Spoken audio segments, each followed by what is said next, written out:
Live from AARP.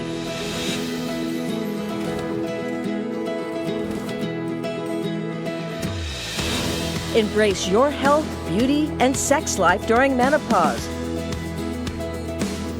With your hosts, Barbara Hannah Grufferman and Dr. Margaret Nachtigall.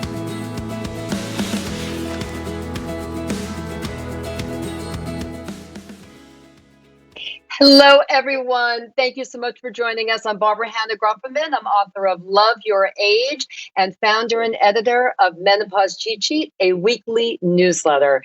Thank you for joining us to talk about one of the most normal and natural transitions that a woman will ever experience, menopause. Now, March is Women's History Month, and we thought, what a great time to talk about one of those things that happens to more than half the world's population. Don't you think? Yes, we thought you would agree with that. And we also want to give a great big welcome to AARP members who are tuning in. And if you're tuning in from the Girlfriend and Sisters Facebook pages, live streaming, hello, hello, hello. And the rest of you are zooming in. Welcome, everyone. Now, AARP wanted to present this series of virtual events to open up the discussion about menopause, something that is still considered taboo by many people. And we want to cut through all the confusion, bust a lot of those myths, and maybe even help you, guide you in your own personal menopause journey, because we're all different. So we will all experience menopause very, very differently. Now, this is a 5-part series. Tonight is episode number 1, and we will be here every Wednesday night at 7 p.m. Eastern Time to talk about a different aspect of menopause, and bring in some special experts to shed light, answer your questions. We'll also be doing a lot of live polling, and we want you to submit your questions that we will try to get to as many as we can throughout the show. So we really have a lot to talk about. We want this to be a very, very engaging and interactive experience for all of us. And so I have 2 things I'd like for you to do. One is, please submit your questions throughout the show. And here's how you're going to do that. If you're live streaming from the Facebook pages, please just go to the chat function and put in your questions. And then if you're zooming in, as many of you are, go to the chat function, not the Q&A function. Go to the chat function and put in your questions. Now, you may see me sometimes looking down like this. Please don't think that I'm texting with my daughters, although I love to do that. I am not. I am fielding your questions, and I really want to try to get to as many of them as we can in the next hour. So you also are going to be asked to submit some answers to poll questions, which is going to be really fun because we want to get an idea of what you're thinking, what your own menopause journey is right now. And so to do that, you have to get your own cell phone out. And we're going to show you a little video on how to do this. So you'll go to text on your cell phone.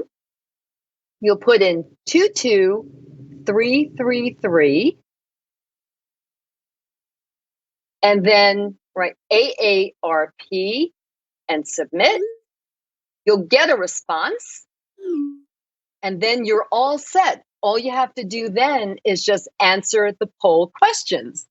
So, and you're all set for the rest of the time. So again, 2233 AARP, press send, you'll get a response, you're all set. Now, just to make sure we really understand what we're doing, especially me, I'd like to do a test poll with you if you don't mind. This one's pretty easy. It's just going to be, what is your age range? So put in A if you're between 18 and 25, B, 26 to 35, C, 26 to 35, C, 36 to 45, D, 46 to 65, and E, 66 and over. Now, I'm a D. If I was polling here, I'm a D. I'm 64 and very proud of it. So while you're inputting all of your responses, I'd like to introduce you to my co-host who will be with me every single week, every Wednesday night throughout the month of March.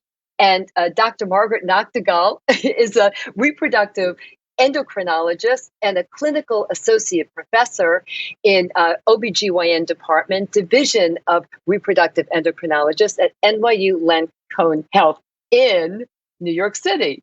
So hello, Margaret. And also, I must point out that she has been in practice for over 25 years, and I work with her very closely because she's the medical director of Menopause Chi-Chi. Hello, Dr. Margaret.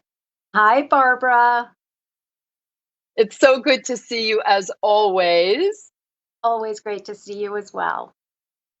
Now, we know we have a lot to cover, but before we get started, can you just tell us what is the big wow stat that you want to share with us?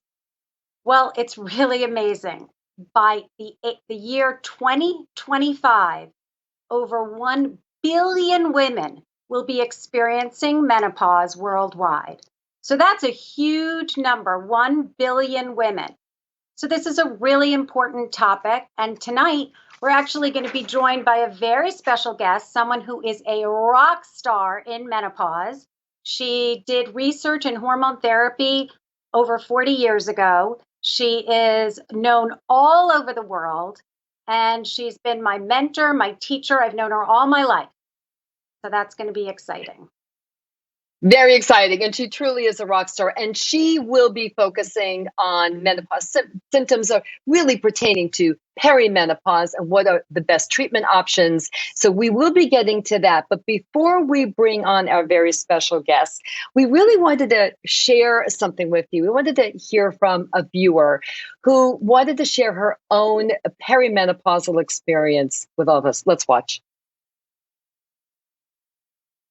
My experience with perimenopause was pretty rough. I was hot all the time, especially felt fire coming from my ankle up. I literally felt like I was on fire.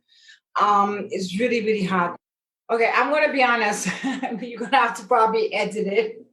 My biggest problem is I'm always dry. And I needed something to help me. And I had tried different type, nothing helped. And then my breast was always hurting me. I feel like I was getting my period, but I wasn't getting my period. Then I was getting a lot of cramps, and the sweat was unbelievable. I was sweating a lot at night. I was waking up in the morning in a pool of sweat every day. And I used to tell my children all the time that I can't take this, I'm on fire, it's too much. And they used to fan me down all the time, always fan me down, give me cold water, ice water. Nothing was working. It took a while. Oh, poor Caroline. I mean, really, so many women can relate to her story. I can remember once when I was going through that perimenopausal stage, and I was actually giving a presentation in a conference room with a bunch of people, and all of a sudden, out of nowhere, I had a hot flash, and I'm a blusher, so it was even worse because when I realized what was happening, I got redder and hotter and redder and hotter. It was just really horrible. Everyone can relate, I'm sure. You know, I see that with patients all the time. It's a really common phenomenon, and Caroline did a great job of really giving us an example of what it really feels like. And that's why it's important to have these conversations that we're going to have today, because people shouldn't suffer, and we really should be able to help people to figure out what they can do to feel better. Absolutely.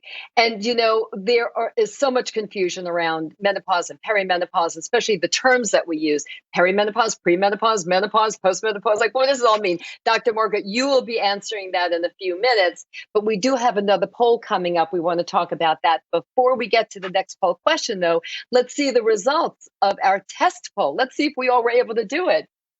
Okay, Perfect. So I see most of us. I love it. That's really great.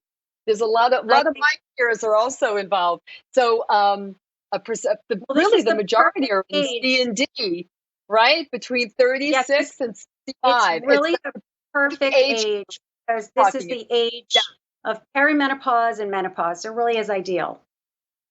Absolutely. So we do have another, this is an official poll question now, not a test one anymore. So get out your cell phones, everyone. And again, we really want to know, where are you on your menopause journey? Do you even know? Because that actually is one of the options for an answer. Okay. A, are you perimenopausal? B, are you postmenopausal? C, are you other? Hey, there might be a husband or a brother out there who may want to participate, so you're another. And D, help, I have absolutely no idea, which would not be surprising because people are so confused. So let's get right to it and cut through that confusion. Dr. Margaret, please tell us, what is perimenopause? What is menopause? What is postmenopause? And how long do each of those last? Well, I love that poll because I do think some people are in the help category. So perimenopause is the period of time around menopause. But in order to know what that period of time is, we have to know what menopause is. Menopause is when a person has spent an entire year without a period and the ovary has stopped working and is no longer making eggs. So that's menopause. The average age of menopause is 51, ranging 45 to 55, sometimes younger or older. About 5% of women will experience menopause between 40 and 45, and 1% under the age of 40. Now, the period of time where someone is in a year postmenopausally, in other words, 1 year from their last period, but leading up to that last period, there can be a lot of irregularity. That's the transition. That's perimenopause. And that can last from 2 to 10 years, typically around 4 or 5 years. And because the ovary doesn't just stop overnight, because it's a slow transition to beginning it's no longer functioning, just like puberty, where there's some irregularity in the beginning. This is a time where the estrogen levels can be either high or low, and that it can create a bit of a roller coaster. And that roller coaster of hormones is what usually starts to cause the symptoms that people do get. It's really incredible, just to say this in my own layman terms. So perimenopause is really, could be long, 2 years up to 10 years or longer. And then there's that one special day when you could say, wow, I've gone 12 months without a period, right? So it's like a moment in time. Right. And then after that, you're postmenopausal, really for the rest of your life. It's just incredible, isn't it? Like people don't really think of it that way.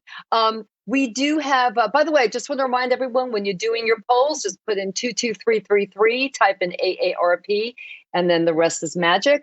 Let's see the poll answer. Let's see where you are, everybody, in your, okay, so 38% perimenopausal. Okay, 12% are postmenopausal, 7% other. Okay, we got some others out there. That's exciting. And help, I have no idea. Amazingly enough, Dr. Margaret, the majority really are, I have no idea. Well, I think that this shows, that's why we're here. That's why we're here. We're having this series. Exactly. So we can talk about what perimenopause is, and later on, we'll, over the next month, we'll learn about menopause and beyond. Correct. Now, I do have another question for you. I actually have a question. I have a question from a reader I'd like to put in, if you don't mind. Okay. Sure. Symptom question. I'm 68 and have been hot flashing for over 15 years. What's up with that? Thank you for that question, viewer. What's up with that, Dr. Margaret? 15 years. Absolutely. So, although most people will stop having hot flushes between 5 and 6 years after menopause, there are many women that continue to have flushes for 15 and even 20 years and beyond. Fortunately, there are some good agents that we can use to be able to decrease hot flushes, and certainly we'll get into treatments later on today, but also next week. Okay, Dr. Margaret, let's ask you another question. What if someone is having perimenopausal symptoms? I mean, we're going to get more into the symptoms soon, but she still has a regular period. Could it be the start of perimenopause, or could it be something else? In other words, what are some of those health concerns that women can have at this age that might mimic perimenopause? I think that's a great question, Barbara. I'm really, really happy you asked that, because just because you're the age that is associated with perimenopause, we don't want to miss crucial things that could be reversed or that would be really important to diagnose. For instance, thyroid disease is really common in women, And it's very easy to measure. You can, one, feel the thyroid on an exam, but also get a blood test to be able to look at the thyroid levels and see if it's either overactive or underactive, because either can cause irregular periods, just like perimenopause, can also increase the likelihood of having hot flushes or feeling hot or feeling cold. So I think that's a really good point. We want to make sure that we evaluate the thyroid. Also, the pituitary gland controls the thyroid and controls the ovary. So we want to make sure that there's no abnormalities with the hormones that the pituitary gland makes. That could cause similar symptoms. And really important, there could be anatomic abnormalities in the uterus, like fibroids or endometrial polyps, or even endometrial cancer that can cause irregular bleeding. So I think it's really important that when you're having these symptoms, you go ahead and you reach out to a healthcare provider so that they can help you figure out whether this is one of the issues that was discussed that's an underlying issue, or is it the hormones of perimenopause? Incredible, really. It's still so confusing. Thank you for clarifying that. We have one more poll question we want to ask you before we bring out our very special guest. And this is really going to be a lot of fun for us because we really want to know how you're feeling and what bothers you the most. And here it is. It's not going to be an ABCD response.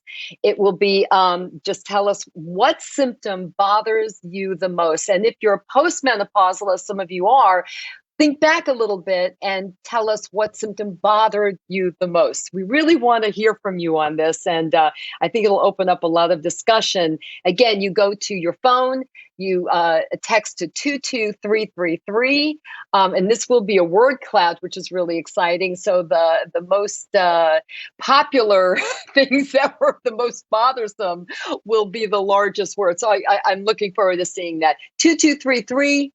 And type in AARP, and then the rest, as I said before, will be magic.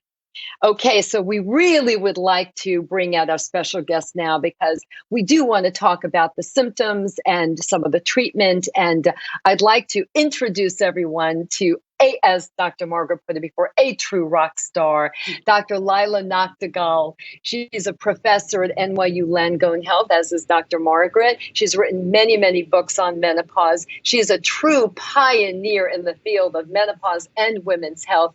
And she is a mentor to many, many doctors, including my co-host, Dr. Margaret. Hi. And why is that? Similar sounding last names, no? She is my mom. You might have guessed that with a name like Nachtigall. It's not the most common name. So yes, this is my mother, and we've worked together for the last 26 years. So it's really been an amazing journey. And I'm so happy that you were able to join us, Mom.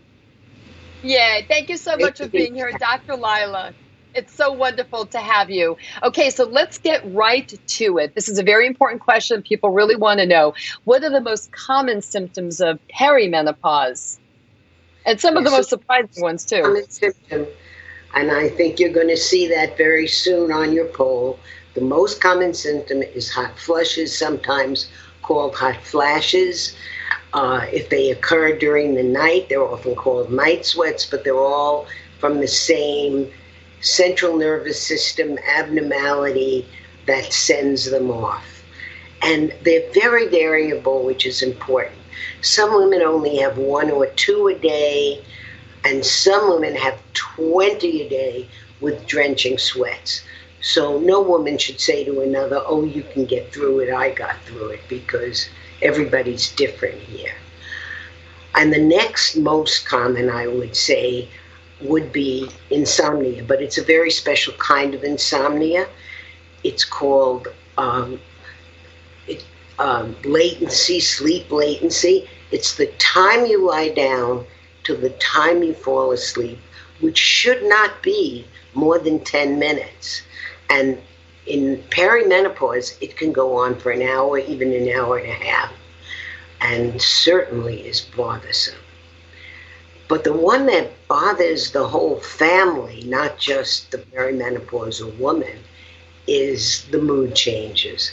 They can be depression, they can be anxious depression, They can be just anxiety, they can be aggression, but they're very much personality changes that are hard to deal with. And the other one that women complain about if they're asked, but often don't tell their healthcare professional, would be this decrease in libido.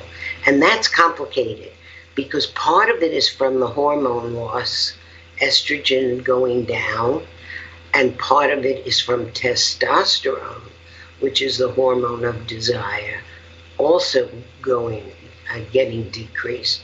But part of it is another issue which starts in the perimenopause, which is vaginal dryness. And the patient who we saw in the clip mentioned that right away. And you saw she was a little embarrassed to mention it, which does happen. But if you speak up, you can get help on all these symptoms.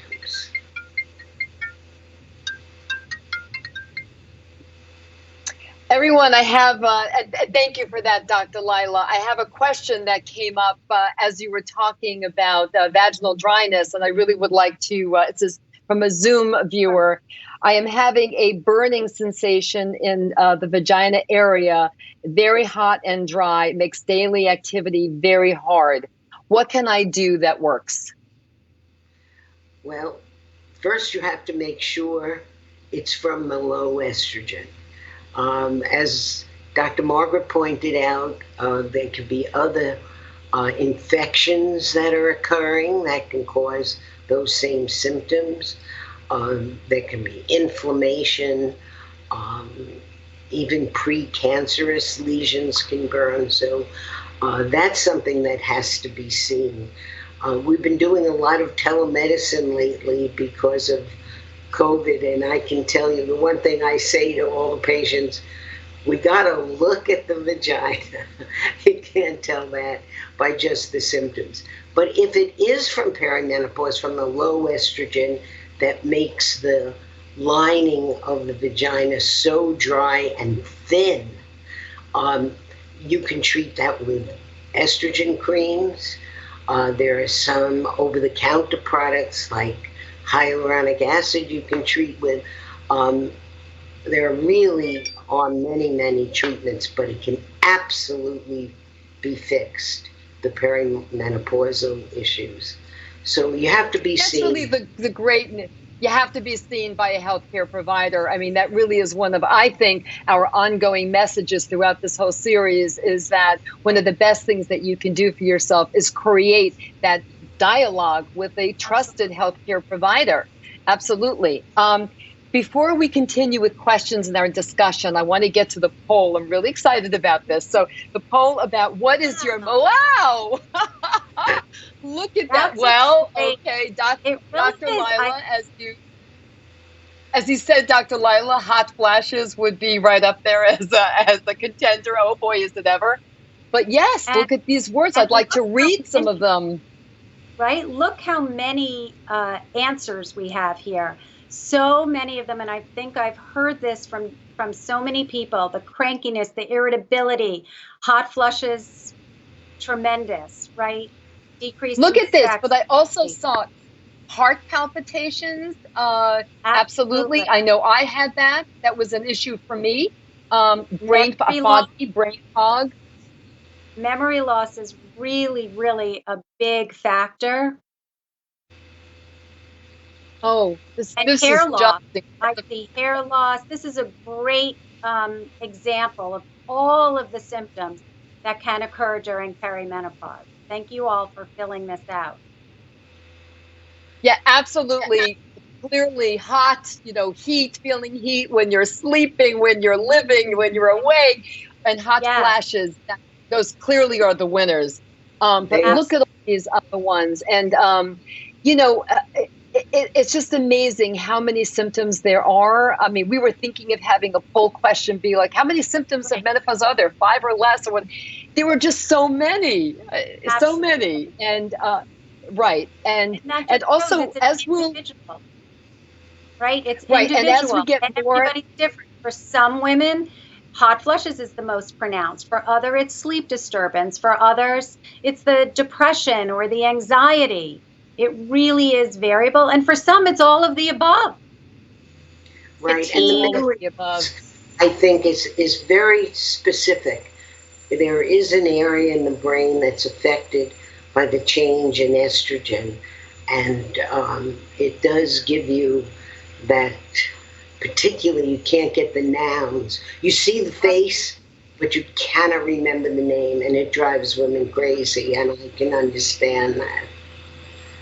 Absolutely. Hard. And this is why this discussion really has to be had in the workplace as well, because it really can impact how women perform at work, and not just in their everyday lives. So let's get on to another question. Dr. Lyla, I think we could say that women are more prepared now for all of this and more focused on their health than they were 40 years ago when you first started in the field. But, and I think we can attribute a lot of that to all the information we can get online, on the internet, but that can also contribute to the confusion that we're talking about, because there's a lot of misinformation out there. So what are your thoughts on this? I think that is so important, that you have to really know where you're getting your information from, and it has to be scientific and correct. Because there is, I think, more misinformation about menopause on the internet than there is true information. And there are sites that are very careful and reviewed by science, and that's what you have to find. AARP does have that, and that is good. The North American Menopause Society has an open website, which is menopause.org, and gives you a lot of information. But I think, again, it's individual, and it's good to get your information from a healthcare provider. And one of the things that really hasn't changed, it's amazing to me that with everything out there being so up and out, is that women are still embarrassed to say, oh, I'm in menopause.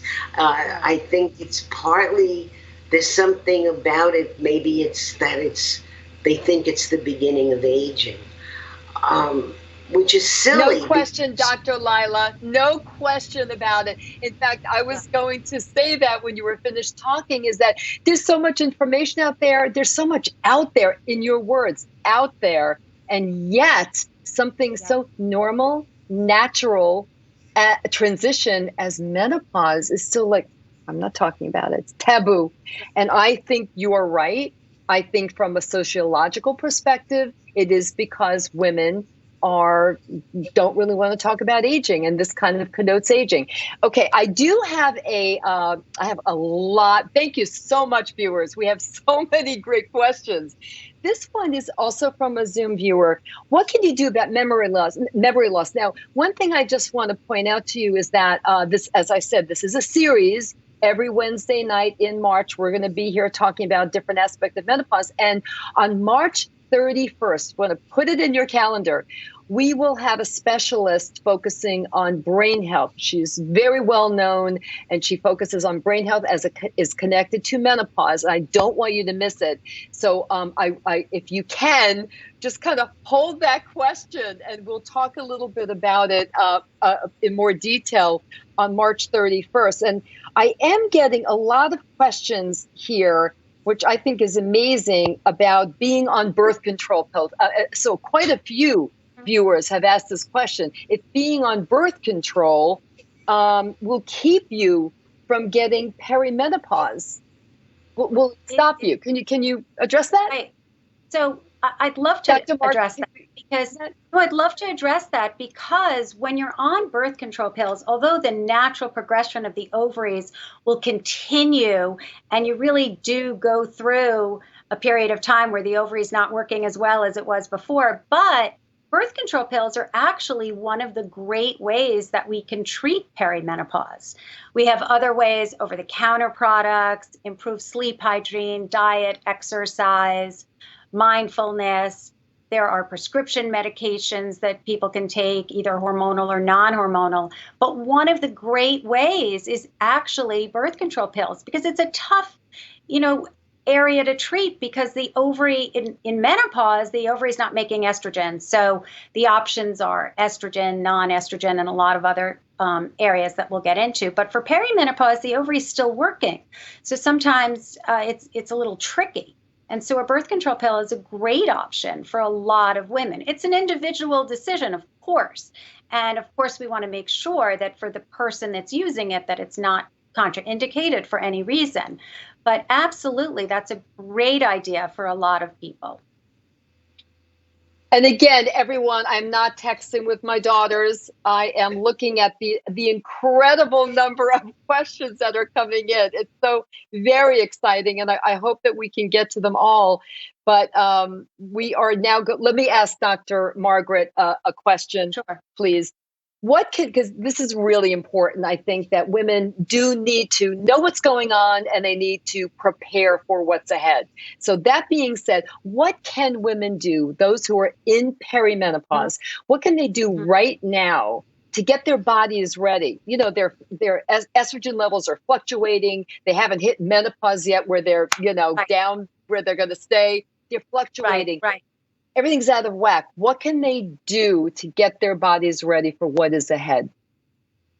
Well, I think a start of listening to, this panel that we have right here. But I think having a really healthy diet can be really important. Getting plenty of vitamin D, exercise, preparing yourself, getting educated, hearing about what might come and what can I do. And also, this is a great time to go get a checkup.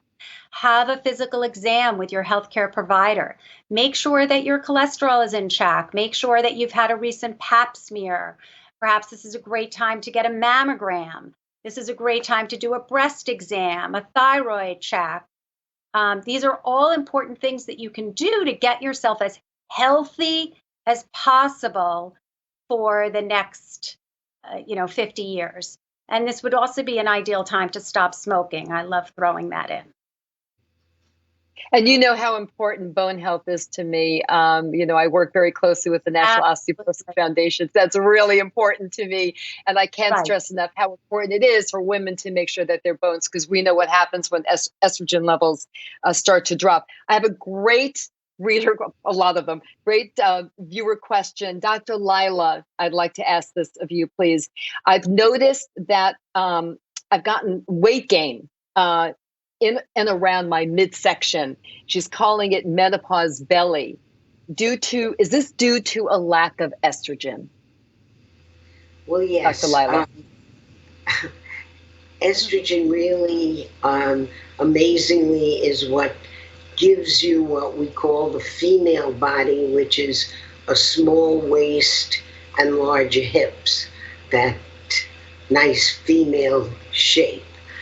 But as soon as estrogen goes down, you start seeing that middle go up. And recently, we found that there's another issue that happens in menopause that is so mean, and that is that women become insulin resistant.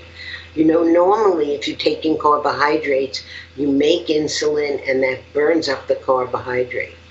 But people who are diabetic, if they have type 2 diabetes, they have insulin resistance. But menopause itself causes insulin resistance. So if you eat a carb, instead of making insulin and burning it up, you're resistant to the insulin, and it goes right on your waist, just where you don't want it. So one of the ways to get ready for this all is to really decrease carbohydrates. I think we've only realized that in the last couple of years. We've been talking about lifestyle changes. Dr. Margaret was just talking about the things we can do now to prepare for what's next. Dr. Lyla were just giving us some more tips about, possible weight gain. But one of the things that keep coming up is that we need to have that relationship with our healthcare provider, a trusted healthcare provider. And if you don't have that one, you should find one. So I want to go back to the viewer that we showed you before, Caroline. She did have a discussion with her then healthcare provider, and it really didn't turn out the way she had hoped. So she wanted to share her experience with you. Let's watch. So I really hope that women can learn from my experience. I saw a doctor, and that physician didn't really help me out. Was just pushing me off here and there, not giving me the answers that I really needed, until I saw a different physician who specialized especially in menopause and women my age. So she was extremely helpful. She helped me. Now I'm happy. I'm smiling because I was telling her when I came in, I said, listen, my vagina is on life support. I needed to get back to normal. Please bring it back to ICU at least. And she has done that. So as I'm thinking back from my experience, I wish I knew then what I know now. And like I say, it's very important for women to educate themselves when it comes to that, because it can be really, really tough. And if I knew what I know now, I would be not suffering the way I did. And I suffered a great deal. I'll be honest with you, it took me about a year before I felt comfortable again. We love Caroline for sharing her story. It's really so helpful, and I'm sure it's resonating with so many women who are tuning in right now. Dr. Margaret, let me ask you this. So everything we've heard about this important relationship with your healthcare provider, what tips can you give us so that we can create that kind of a relationship, so that we feel comfortable talking openly with our healthcare provider? And at the same time, what tips would you give your peers, other healthcare providers, to make sure that they are doing a good job at listening to women so that they can get the best treatment that they really need and deserve? Well, I think you said it perfectly. It's exactly what we need. We need to have that open and honest conversation. We need both the practitioner as well as the patient to feel really comfortable. And I think there are a couple of things that patients can do to make that happen a little bit smoother. One is to feel comfortable bringing up sensitive subjects. The other thing that I often recommend is to make a list, because sometimes when you enter into the doctor's office, maybe your blood pressure is elevated and that throws you off and you forget to ask those questions that you really wanted to ask. So preparing a list for the person that you're going to be seeing can be really helpful. And then also remembering that if the doctor is uncomfortable, they'll let you know. So bring up that sensitive subject. And for my doctor peers, for the people who are the practitioners, ask the questions, ask those sensitive subjects, talk about it, ask, are you having any difficulty with sexual experiences? Is your vagina dry? Are you having any discomfort? Because I think when the doctors feel comfortable, the patients feel comfortable. And I saw that smile on Caroline's face, and it made me so happy, because you know that she was comfortable and she was getting the attention that she deserved. And so I think it's a really, really crucial. Feel comfortable. Ask your doctor. Ask the question. Absolutely. And yes, please do. Dr. Lyla, please, what can you add to this? As a long-term practitioner, now that I'm seeing so many changes in medicine, and really every OBGYN cannot be up to date in menopause. Some new fact about menopause comes out every week, and it's hard to keep up. But I will say, if your own healthcare provider like Caroline's really isn't up on this and really can't help, at least get your checkup there, get your pap smear, get your breast examined, and then telemedicine can have a lot of specialists that do it. And I know next week you're going to talk to a woman who has really taught us all. She's very active in North American Menopause Society, and she's done a lot of work. So I think it's very lucky that she'll give women that gift that they can use telemedicine to get the special questions answered individually. Oh, I'm very excited about next week and talking with our special guests who will be there next week about the future of telehealth. I mean, with the pandemic, it really has been booming, of course, but now how can healthcare providers and women both harness the power of telehealth so that women get better healthcare? So I'm looking for everybody. You should be tuning in. There is a question that came in, and I think it's so relevant. Dr. Lyla, I'd like to ask you, how do you find a menopause specialist? If someone wants to go. Good question. Well, this North American Menopause Society, which is a great find, and they keep a list of specialists. You get an actual degree in it. You get a certificate saying you're a menopause specialist. It's called NCMP, a North American Menopause Practitioner. And you can go on their website and put in your zip code and find specialists in your area who specialize in menopause. Oh, thank you for that. Yeah, I think NAMS is a great resource for finding a specialist for sure. So thank you. Next week, you did mention we're talking about telehealth, but we're also talking specifically about menopause, taking the mystery out of menopause, but also what are the best menopause treatment options available to women. One thing to keep in mind, everyone, something I've learned from both Dr. Lyla and Dr. Margaret, is that symptoms, and you saw that cloud, the word cloud, all those symptoms that came up, a lot of them are really specific to perimenopause, and some of them are very specific to after that. So just keep that in mind. So today we're talking about perimenopause, but next week will be about menopause on also the treatment options. But today we would like to know, what are the current best treatment options for women whose estrogen levels are fluctuating and who are, somewhat suffering with some of these symptoms? What are the best treatment options for them? Perimenopause. Dr. Margaret, can I start with you? Sure. You saw I was overjoyed to really talk about that, because you see how many symptoms there are, and really we shouldn't be suffering. And I think the treatment, as we discussed, can be really tricky because, as you said, this is a period of time where estrogen levels are fluctuating. They're fluctuating. They're going really, really high. They're going really, really low. So some of the treatments are over-the-counter products that can mimic the effects of estrogen and bind to the estrogen receptors. So that's one option. The other option are prescription medications, either prescription medications that are non-hormonal that might be helpful in alleviating some of the hot flushes that people have, or mood changes, or prescription hormonal agents. And one of them we discussed earlier would be a birth control pill. In addition, of course, the lifestyle changes that we talked about, getting plenty of sleep, working on sleep hygiene, mindfulness, getting a healthy diet, exercise can be really helpful.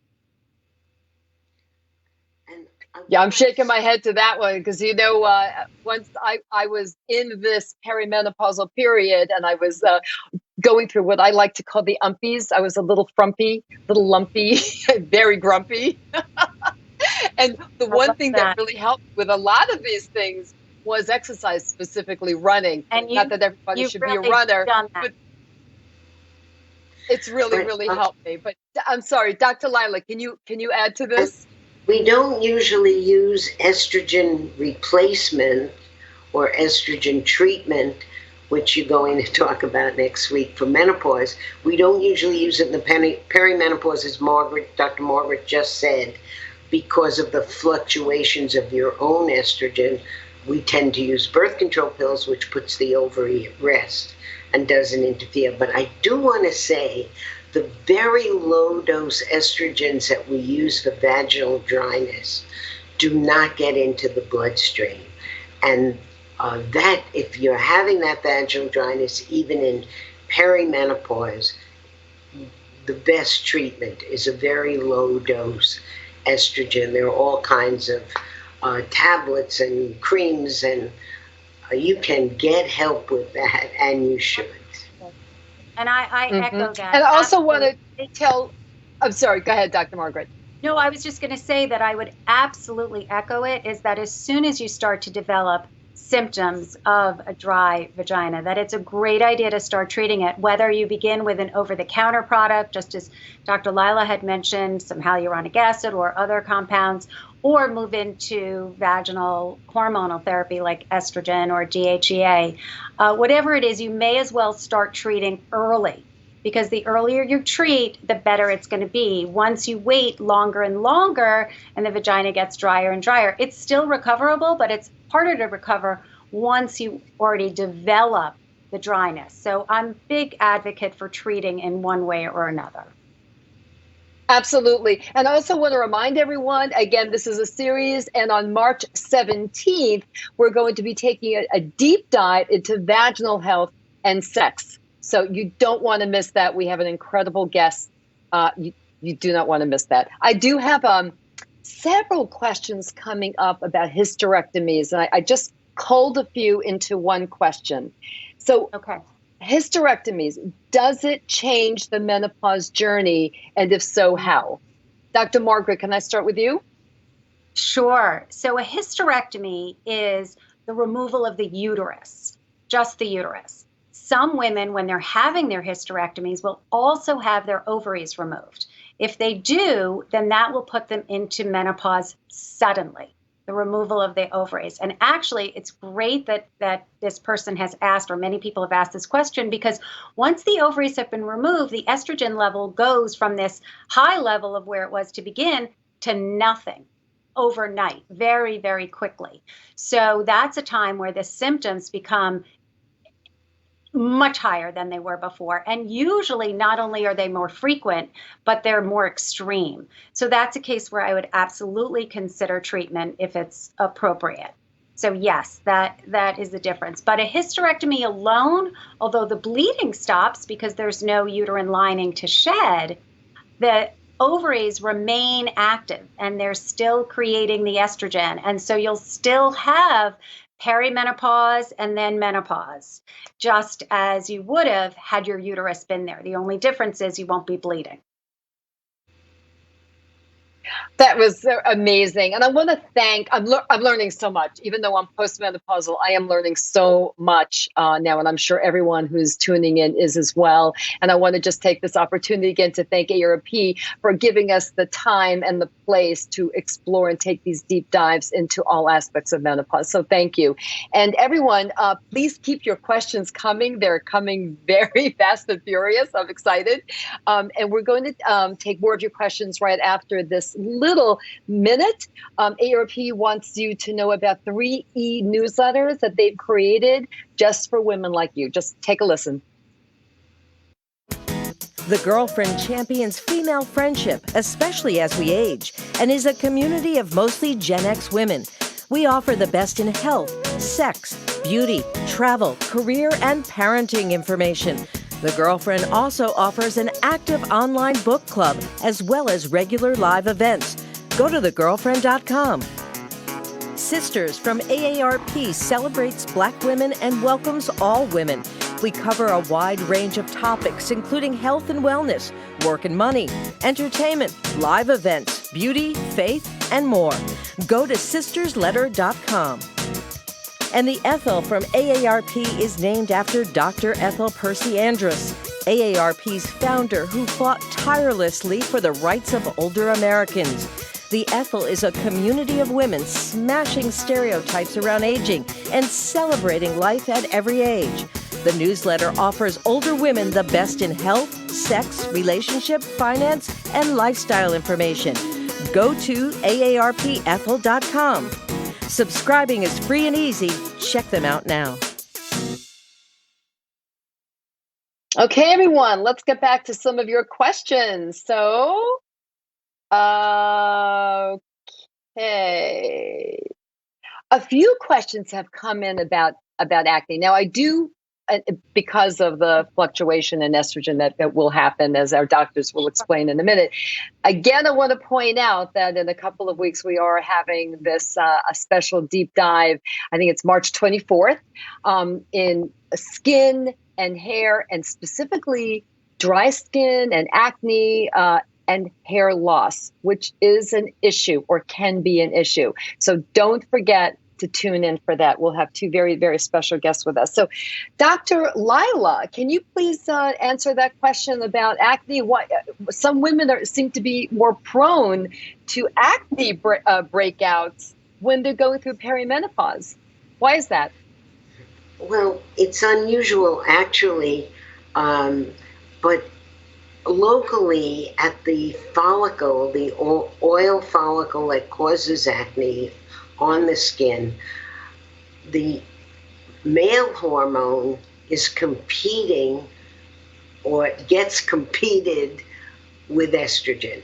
So you won't get this increased oil secretion that brings on acne from making your testosterone if you're also making estrogen. So sometimes, just in perimenopause, when the estrogen starts going down, and if the testosterone hasn't gone down yet, or you were genetically making a little more testosterone than usual, you will get acne. And again, you can look at it as a hormonal imbalance on the skin.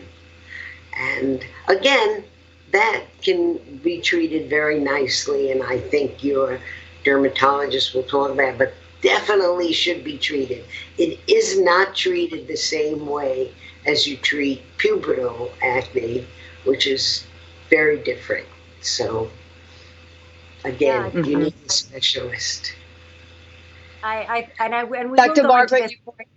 Yeah, I think we will go more into this. I think that sometimes what happens is that the adrenal gland is making hormones that act like testosterone and get converted to testosterone. And sometimes as the estrogen levels are going down, the ratio of the testosterone to the estrogen changes. And so there's more available testosterone, which can have an effect to produce the acne. And in addition, the increase in insulin that my mother spoke about earlier during this perimenopausal and menopausal time, it happens that as insulin goes up, there's a binding protein that binds testosterone called sex hormone binding globulin, and that level goes down. And when that goes down, even though the total amount of testosterone in the body doesn't change, the free testosterone, which is the biologically active type of testosterone, can sometimes increase. And that can increase the likelihood of developing acne. So these hormonal changes can have dramatic effects on just about anywhere in the body. Yep. I'm getting a lot of questions from all of you about estrogen. And so, again, I pulled a few together to create one, and it's this. Is low-dose estrogen safe for breast cancer survivors? Oh, you've got the expert over here. That is not a short answer. I think I could give an hour on that some other time, but what I think, again, it has to be individual. It depends if you have estrogen receptor breast cancer. It depends on what kind of breast cancer you had. It depends on whether you had metastasis and etc. So for the most part, women who had estrogen receptor breast cancer positive, it is not recommended to go on systemic estrogen. But the question was low dose, not low dose systemic, but vaginal estrogen is such low dose. And as we pointed out, it doesn't usually get absorbed into the bloodstream, that most of us who really work in this field feel that that is safe. I do want to say, for the woman who has not had breast cancer, we have some amazing studies now showing that long-term estrogen does not increase breast cancer. It's a second hormone that was the problem, which is progestin. But as I said, you really need to talk to a healthcare provider who knows about these things, who knows all the up-to-date studies and can help you individualize for what your needs are. We've learned so much this evening. The time went by, as it always does, way too quickly, but I've learned a great deal. I'm sure our viewers did as well. You know, it's so very important for women to understand this one simple premise. Women will experience menopause. It may be at a different age, but you will have that experience. Your journey may be different because we're all different, as the doctors have been pointing out this evening, but you will have that journey. So how can we help each other? And how can we help younger women so that they're more comfortable with the idea of menopause and what it's going to mean for them in their future selves, in their future lives?